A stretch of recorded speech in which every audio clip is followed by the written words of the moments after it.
श्री स्वामी समर्थ. जय जय स्वामी समर्थ. गुढीपाडव्याचा सण हा 3.5 शुभ मुहूर्तापैकी एक मानला जातो. गुढीला मांगल्याचे प्रतीक मानले जाते.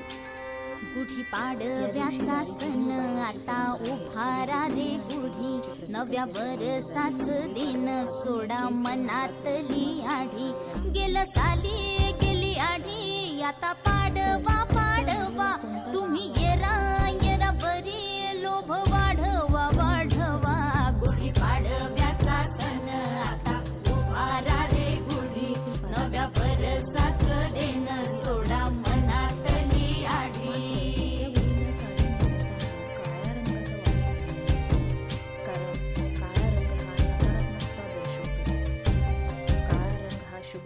शुभ कार्यात परिधान केला जात नाही, त्यामुळे हा रंग तुम्ही सोडून इतर कोणत्याही रंगाचा वापर तुम्ही करू शकता. श्री स्वामी समर्थ. जय जय स्वामी समर्थ.